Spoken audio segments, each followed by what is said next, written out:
Hello, everyone, and welcome to the Pivot Podcast. This is the podcast where we explore how the church can faithfully navigate a changing world. I'm Terry Eldon, and I'm joined today with my co-host, Dwight Chiley. And we are thrilled to welcome Dr. Harvey Kwiyani to the show today.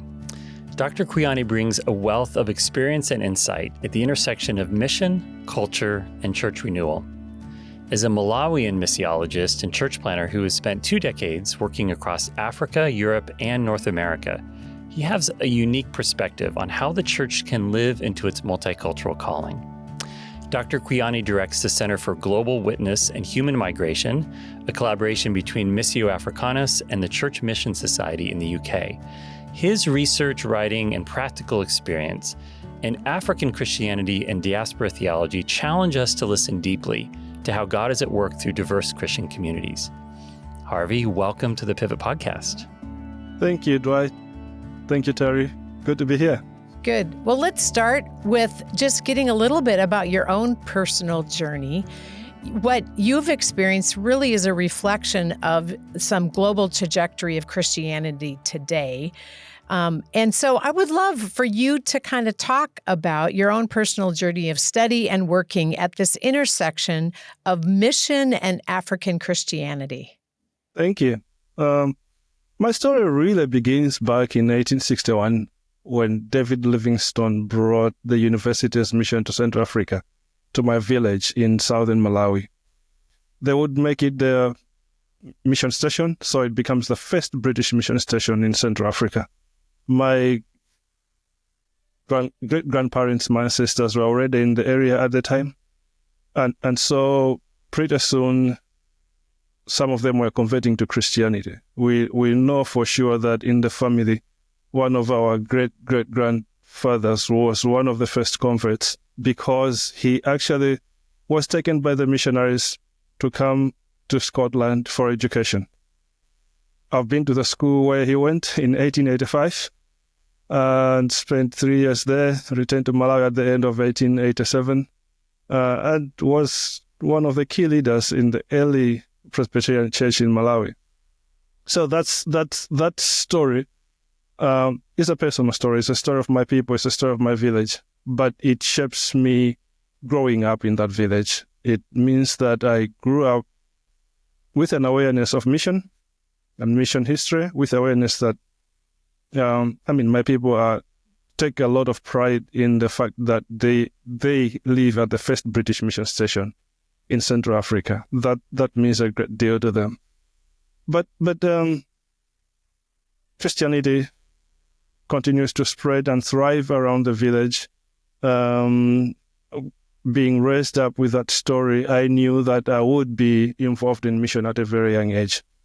At the age of 12, I knew for sure that God has called me to work in mission somewhere outside Africa. So when it happened, at 24, 25, I was invited to Switzerland, to St. Gallen, to come and help a Swiss pastor who was trying to run a Bible school.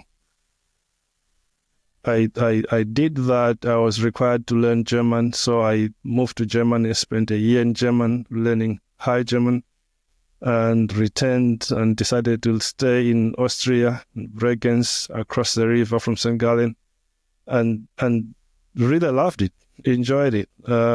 It felt like, this is what I'm supposed to be doing.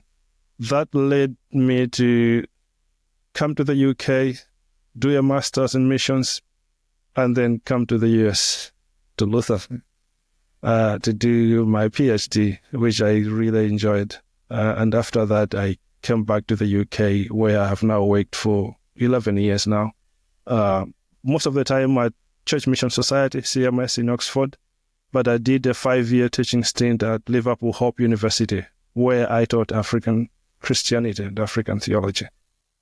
So that's, in a nutshell, how I end up where I am at the moment. Well, Harvey, I love how your story really reflects the trajectory of Christianity and its strength across the world in the last couple of centuries. As most of our listeners, will no doubt realize, Christianity today is primarily religion of the global majority, a religion of the global South, an African religion, Asian religion, Latin American religion. And so you were, as someone called to bring the gospel back to the West from its now heartland, which is actually the global South, is Africa.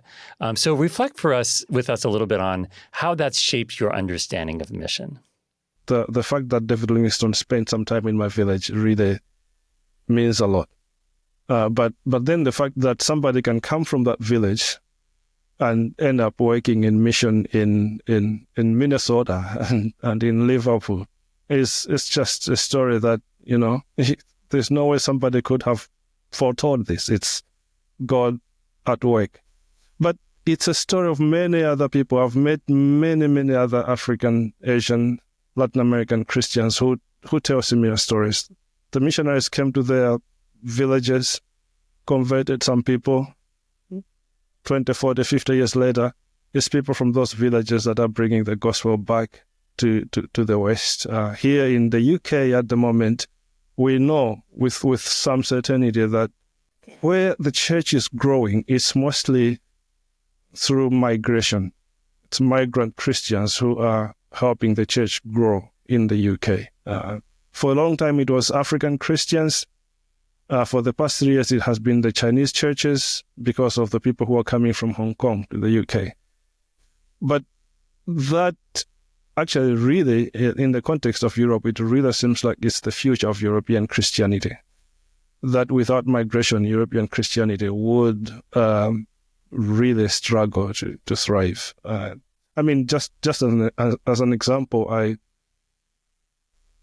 live in Liverpool, but I do a lot of work in London. And we know for sure that in London, on any given Sunday, at least 60% of people who attend church are Black, African, or Afro-Caribbean. And Black people form only 14% of London's population, 1/4. So if 14% of the population is accounting for 60% of church attendance, that is something to really think about. It's London today, but I do think that in a generation or two, it's going to be many other Western cities telling the same story. London Christianity, to a great extent, reflects things going on in Africa. Something happens in Lagos or something happens in Nairobi, in a week or two, you see it in the churches in London. That's just where we are at the moment. I think it's exciting. I think it's God's work, God's move from various directions to various directions. God enriching the body of Christ through the gifts that He has given the body around the world, really. And so when we talk about mission today, that's where we're going. It's a movement of Christians, followers of Christ, from wherever they are to wherever God leads them. And they tell the story, they share the good news as they go, which I think actually is what the story has been for the past 2,000 years. So pretend for a moment that we're in a mission studies class of some kind, right? How would you define, or what would be an opening conversation definition of mission? Because I think, at least in the Western context, it has all kinds of different definitions, some of which have some baggage, right? So, because I think your story is beautiful, and I think the movement, right, and that is very real. But I have a feeling your operating definition, understanding of mission, might be different than some of our listeners. Yeah, that's true. That's right. So when I teach a class on an introduction to mission or something like that, on the one hand, I make an intentional effort to problematize the word mission. And I do that really by going back to the Jesuit origins of the term, to point out that actually it's a military term. It's a term that comes with the belief that you need to dominate, you need to conquer in order to convert. And then, of course, I make a point that actually that's what's happened for the past 500 years in a great deal of mission. It's conquering. Sometimes military violence is involved. Most of the time, it's just cultural violence that happens. But there is a conquering. There is a domination. There is and this is part of the story, that it has to do with civilizing. That there is an intention to civilize by making the rest of the world really begin to think and behave as if they're Europeans, or indeed the European descendants living in North America. So there is that. I need my students to understand that. But that doesn't mean that the work of sharing of the good news of Christ is the problem. I do think that is, and it must continue to happen. We continue to share the good news of Jesus, but we share the good news of Jesus from a position of probably humility. David Bosch talks about bold humility, that we know that the one who sent us to do this did not send us to go and find an army to help us conquer the world. When he said go make disciples, he was talking to a group of helpless Galileans who couldn't really colonize anybody.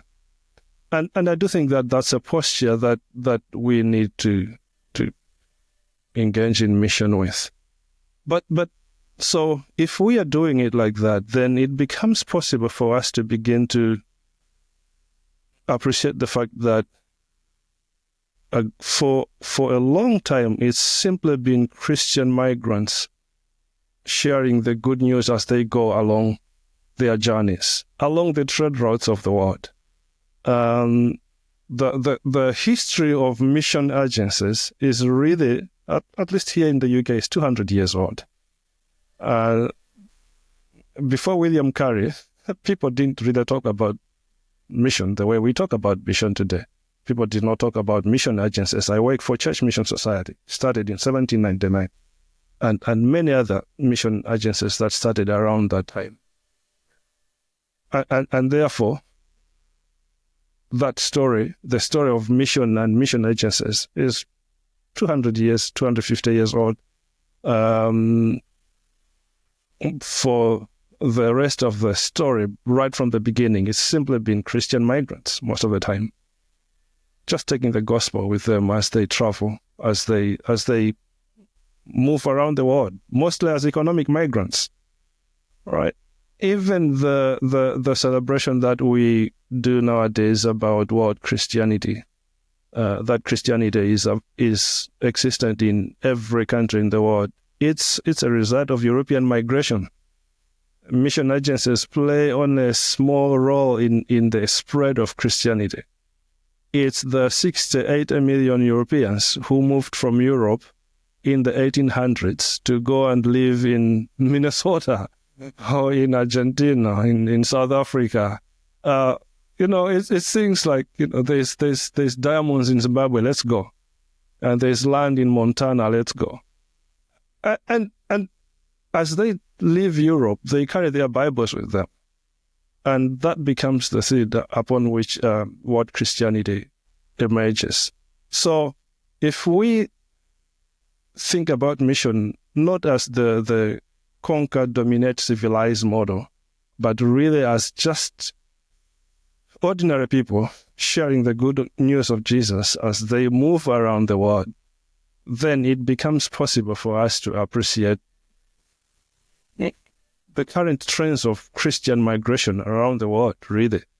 That the Africans, the Nigerians who come to the UK, not being sent by a mission agency, but they are Christians and they are praying and they are sharing the good news. They are doing the work just as much as the British missionary who is sent after thorough training to go and be a missionary in Nigeria. It's God's people moving around the world to share the good news of God's Son. So that's roughly what I would say. So you've been working, your work has been helping release the missional potential of African Christians in the West through this Mission Africanus and the Center of Global Witness and Human Migration and this Acts 11 project. Would you say a little bit more about the work that you're doing and what unique gifts African Christians bring to as they migrate, right, as they move into some Western contexts? When I started my PhD at Luther, I was focused on the Leslie Newbigin question: how do we evangelize Westerners? Somewhere along the way, I realized that actually the best way to contribute to the conversation is to contribute as an African. So I discovered the world of African theology halfway through, after my comps. That's when I realized that actually there's a lot that we can get in African Christianity to speak to this conversation. And so I became aware of that, started studying it, and then realized that actually, yes, African Christianity is growing in the West in ways that, difficult to understand. I'll give you an example. Here in Liverpool, in the past 2 years, all my 3 Zimbabwean pastor friends have had their churches double in size, even through COVID. And a great deal of that have been a migration of Zimbabweans who have come to the UK on a special visa to work in the healthcare in the world. That's Zimbabweans. But then there will be Nigerians, there will be Ghanaians, there will be Kenyans. All these people still migrating to the West and making African Christianity really, here in the UK, the most visible expression of the faith on any high street in the UK at the moment. I realized when I finished the PhD, I realized that yes, all these Africans are coming in with a great deal of zeal to evangelize, and they all pray, they all hold night vigils, they do all these things, but they are struggling to figure out how best to reach Westerners. So we end up with a situation where African churches remain African churches. And in many cases, they become more African than they would be in the continent. Part of it is, of course, the challenges of communication, of language, the challenges of culture. How do you minister in a new land, in a new culture? And of course, there's the challenges of racism. There is an element that we see a lot here in Europe. I'm not sure I've seen it in the US, but here in Europe, it's common where Europeans say, we brought Christianity to you in Africa. What makes you think that you can bring it back to us? And so they have to deal with those things on a constant basis. As a result, I decided to start a learning community, a learning group that I called Missio Africanus, that's focused on helping African churches. We started with African churches. Now we work with NN and Western churches, but helping them try and make sense of the new context in which they are trying to minister. And that's gone on for 11 years now. I think it's going well. It here in the UK, it has had some impact. Having studied that, I ended up teaching at a university and then deciding that I'm missing the missions world, and I went back into the missions world, and working there, I realized that actually the missions world is probably more than the universities struggling to understand migration and this new reality that Christians are moving from different parts of the world for here in the UK to be in our British cities, and they are not missionaries sent by mission agencies, but they are Christians, and they are suspicious of missionary agencies, and mission agencies are also suspicious of them, And so we said, okay, how do we help create a bridge between these groups? And we started the Center for Global Witness and Human Migration, which we are calling in shorthand the Acts 11 Project. And it's Acts 11 Project because it's Acts 11, 19 to 26 is when people are being scattered from Jerusalem. Some of them end up in Antioch. Antioch is a major trade hub that brings different people from around the empire together. And it's because of this group of Gentiles who become Christians, who convert to Christianity, actually who convert to begin to follow Jesus, that the word Christian comes into existence.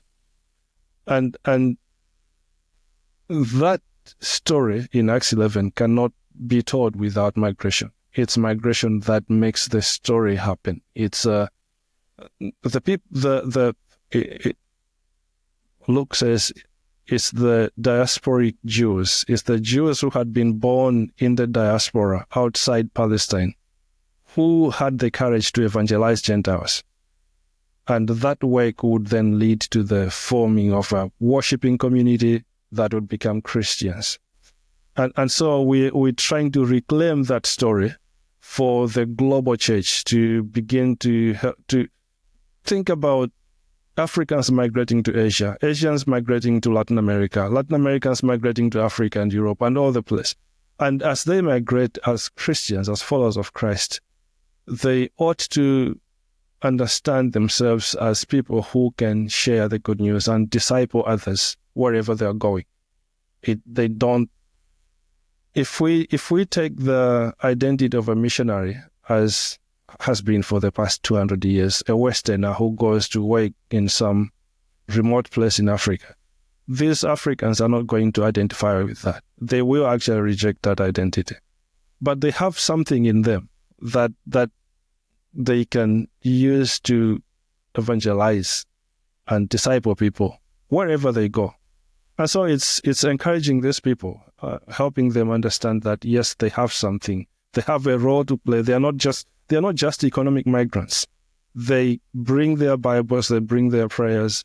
They have a role to play. They need to have the courage to be able to evangelize wherever they are. They need to have the courage to be able to disciple people who are not from their own countries or from the African continent.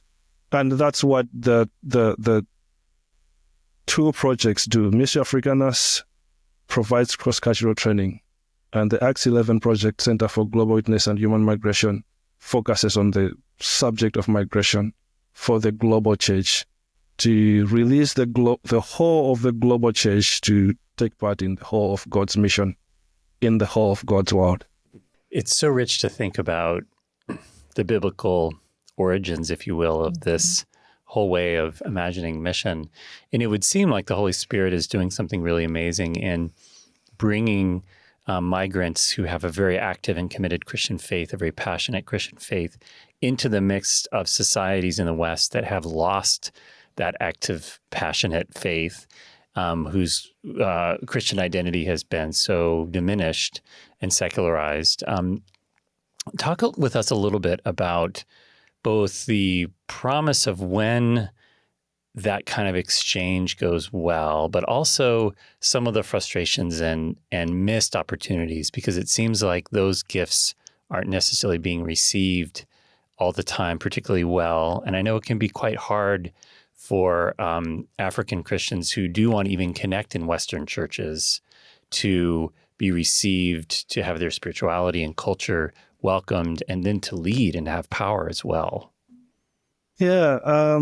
When I taught at the university here in Liverpool, I taught an introduction to Christian theology class to first-year students. I taught them in the first term. So first week of uni, they had me. 50 students, generally over 5 years.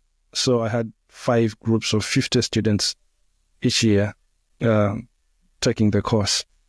They had to do a theology course as part of their training to be teachers of religious education. So they're not training for the ministry. They're not training to do anything in church. They are training to teach religious education. But I asked them in the first class. I always asked, "How many of you are religious?" And it was always 10%. What religions?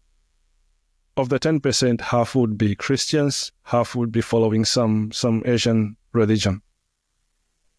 And then I would ask them a question: "Do you know any Christians?"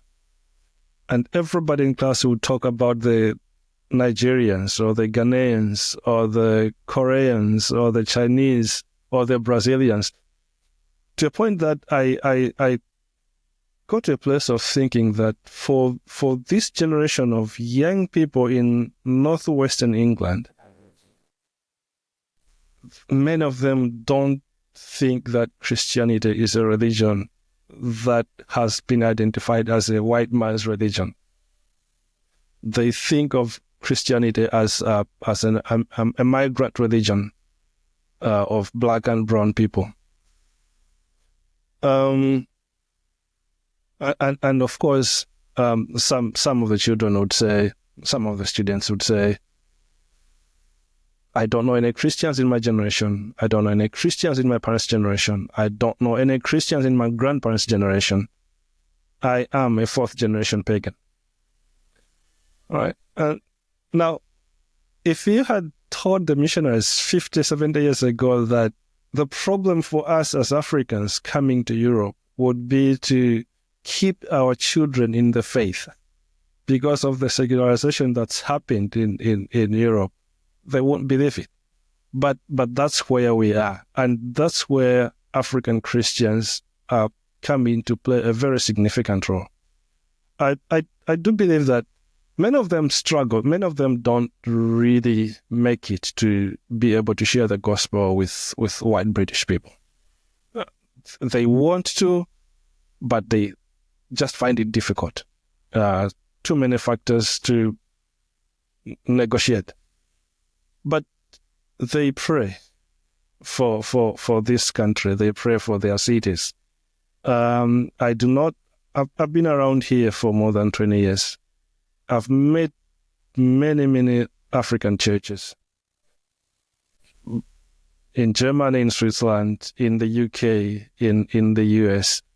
And almost all those churches will have a night of prayer once a month. It's almost impossible to find a white British church that has a night of prayer.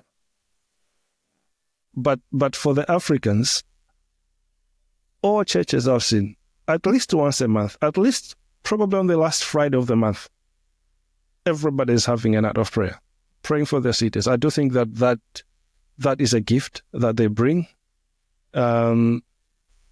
If we go around the cities here and we see people trying to evangelize, and the evangelism that the Africans are doing is mostly giving out tracts on the high street, gospel tracts. And if there is anybody doing that, it's the African churches, right? A lot more than the white British churches. White British churches understand that those things don't work.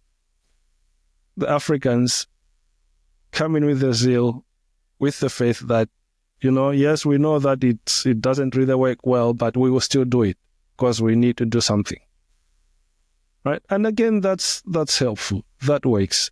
And there are quite a few other things. Here in the UK at the moment, we are seeing a lot of African churches begin to host food banks. I think it's the same term you use in the US.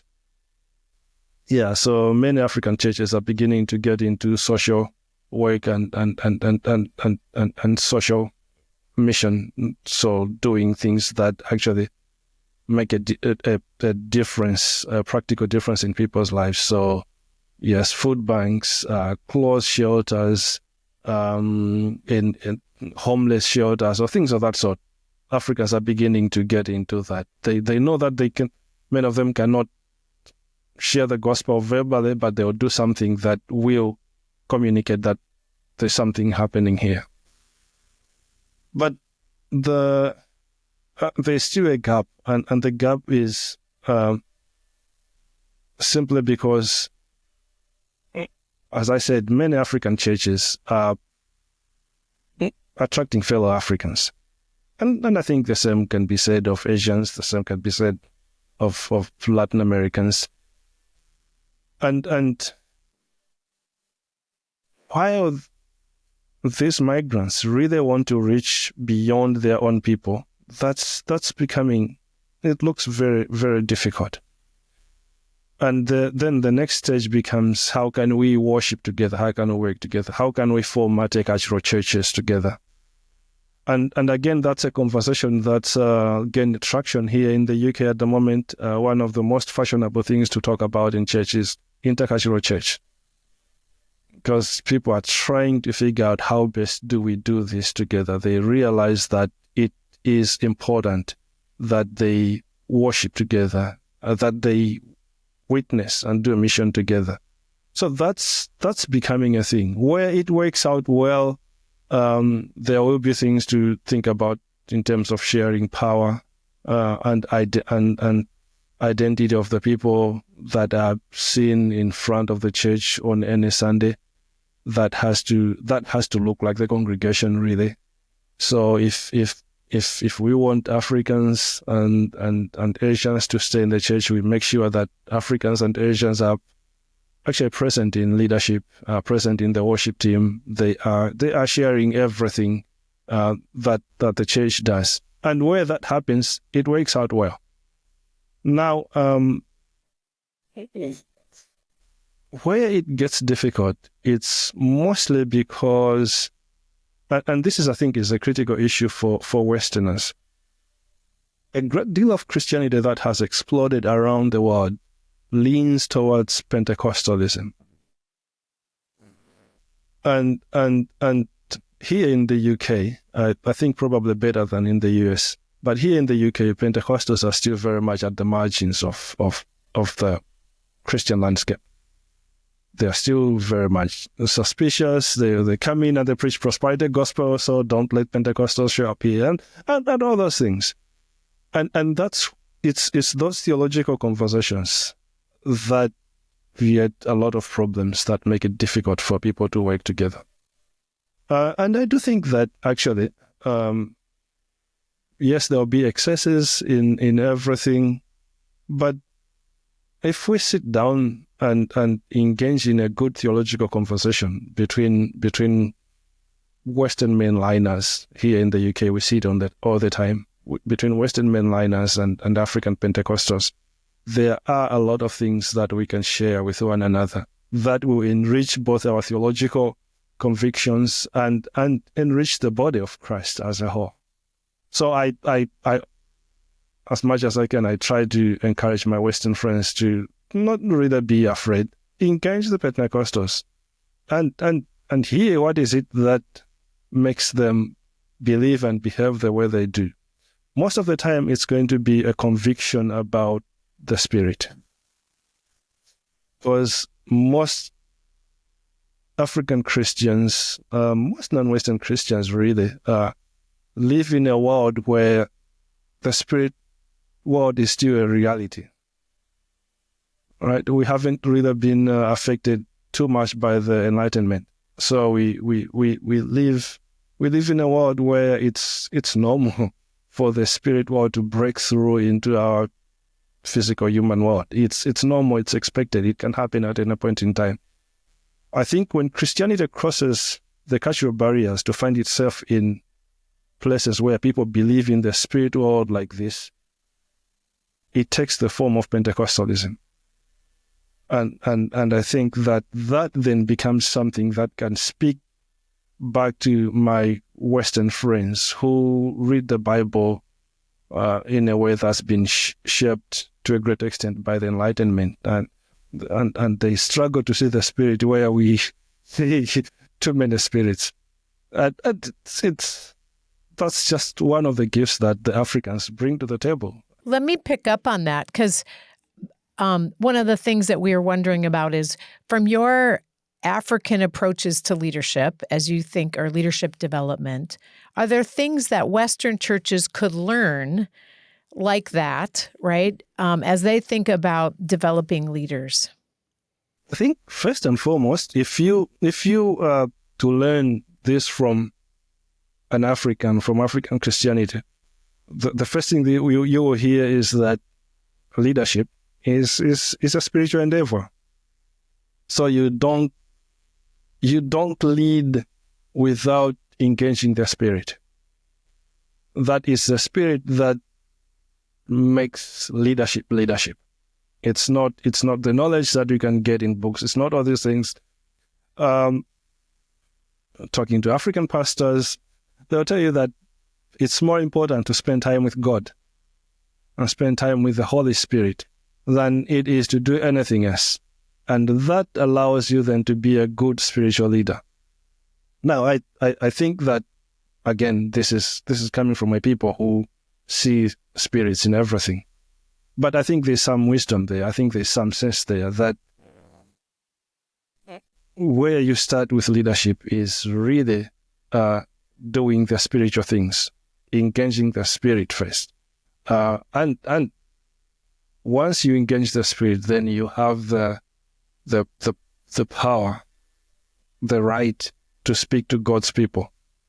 That if you don't, people can preach without really, people can preach just because they've read the Bible. What makes the difference is the Spirit that comes with the preaching. And so that's where many people begin. Engage the Spirit first. When I planted the church in Minnesota, I remember speaking to my father. My father is a pastor in Malawi. I remember speaking to him about, I'm thinking about doing this. And he told me something in 3 words. He said, if you're going to do this, the only thing you really need to do is to bend the knees. That's a Malawian way of saying you need to pray. Right? And he said that knowing that that's where everything comes from. And it's the way that they know that this is how you engage the Spirit. Right? So quite critical. It's if you don't do that, you can't really lead God's people the way God wants them led. Well, so just along those lines as well, let's talk a little bit about discipleship and evangelism and some differences between how African Christians typically approach those things versus Western Christians. What would you say to that front? To convert anybody to Christianity, at least in the way Africans understand it, the way I understood it growing up in Africa, is actually to lead them to a place of spiritual transformation. You can't socialize people into the kingdom of God. You cannot use philosophy to get people into the kingdom of God. It has to be a spiritual encounter. Let me use that word. It has to be something that happens spiritually. And again, so if you're going to do this spiritual act, then of course it has to be centered in a spirituality that makes it possible. So prayer becomes critical. That you don't attempt to evangelize without a good prayer backing. Of course, they will understand, and these are African Christians growing up in a world where the spirits are seen everywhere. They will understand that to get people to become Christians, you are serving them from the domination of the evil one. And so there is going to be spiritual conflict. So, of course, prayer is important. After you've done that, then you share the good news. You share the good news really because for most of us back then, really because there's heaven, right? I mean, a good example on this one is the Redeemed Christian Church of God. Biggest African Pentecostal church, started in Nigeria in 1952, now is present in every country in the world. In 70 years, right? Largely because of Nigerian migration around the world. They have a 5-point mission statement. And that 5-point mission statement starts with, we need to make heaven. We need to make it to heaven. 1.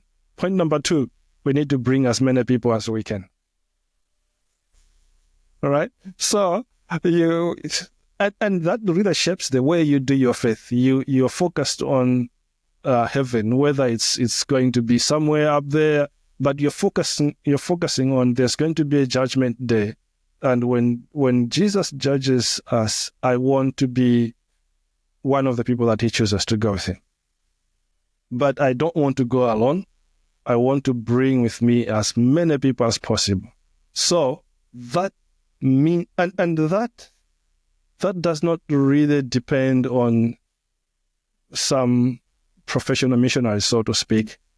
It doesn't even depend on the vicars and the pastors and the priests. It's the congregation, all believing that this is what we are supposed to be doing. Right? So when I talk about this, I talk about the evangelisthood of all believers. We see this a lot in African Christianity. When you choose to follow Christ, the next thing is, I need to bring my community along. And so everybody becomes an evangelist. It's not just some specific people. Everybody becomes an evangelist. And that is what's made African Christianity explode. Yes, good leadership is needed, but everybody is an evangelist in that sense. For discipleship, then what I've seen happen over the years, growing up in Malawi, working with African churches here in the West, mostly in the UK, they understand it in spiritual terms. And what this says to them is that the one of my favorite texts when I talk about this is Matthew 16, where Jesus asks the disciples and says, "Who do people say I am?" And they give him the answers, and then he turns around and says, "Who do you say I am?" And Peter, of course, says, "You are the Christ, Son of the living God." And Jesus says, "Peter, son of Jonah, blessed art thou, and upon this rock I'll build my church." Now, what happens in that short story is that Peter, and this is 3 years after the journey started with Jesus and his disciples, he has 6 months to go before the crucifixion. But this is the first time really that one of the disciples hears the voice of the Father speaking. All right. I like that text when I talk to my friends here in the UK, because when I talk to my pastor friends, they say it's a Christology text. Peter has to get his Christology right. Peter has to know that Christ is Christ, right? And I say, no, it's a pneumatology text. Peter has to hear the Spirit.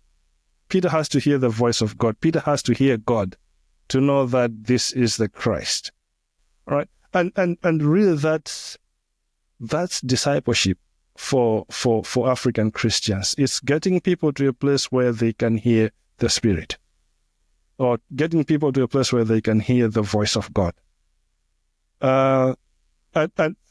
And again, to do that, there's going to be a lot of praying, there's going to be a lot of fasting, there's going to be all these spiritual habits that want to strengthen their ability to engage with the Spirit of God.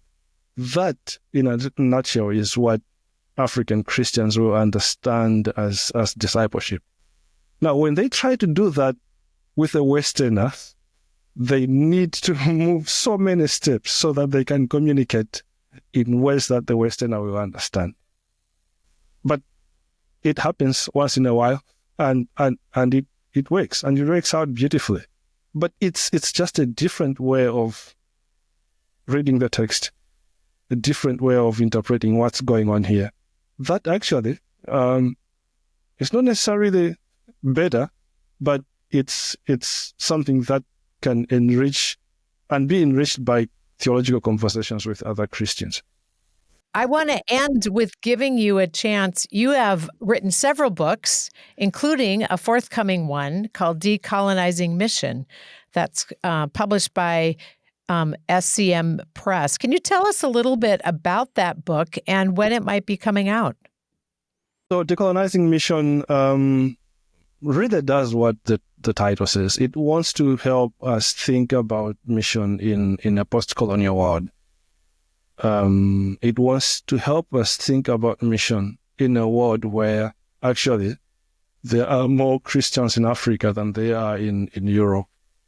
And that actually, possibly, the Africans need to become missionaries as well, need to engage in mission around the world. They will not have the resources that the West has.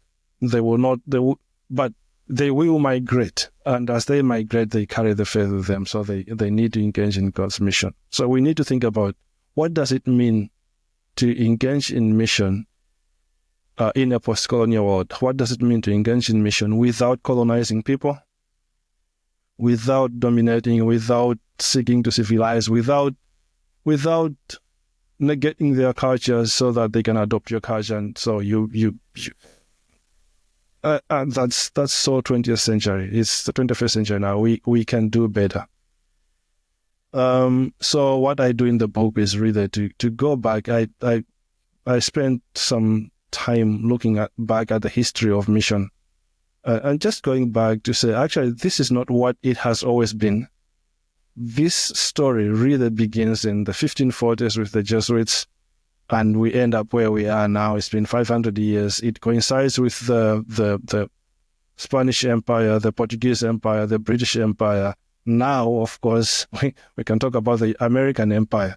But at the moment, Christianity is no longer necessarily in the Western heartlands anymore. It's the Africans, the Asians, the Latin Americans. And if they are going to engage in mission, we need to think about it differently. They cannot do what the Europeans and then North Americans did. It has to be different. So that's Decolonizing Mission. It comes out around Easter, I believe, here in the UK, so March, April. But it's been available on pre-order on Amazon for a few months now. And I trust that it will be out by then. The publishers are doing their best to get it out as quickly as possible. Wonderful. I'm very excited to read that as soon as it comes out. Well, Harvey, thank you so much for sharing your insights and wisdom with us today. And to our audience, you can help us spread the word about Pivot by liking this and subscribing to it on YouTube. If you're listening on Apple Podcasts or wherever you are, leave a review. And finally, the best compliment you can give us is to share Pivot with a friend. See you next week.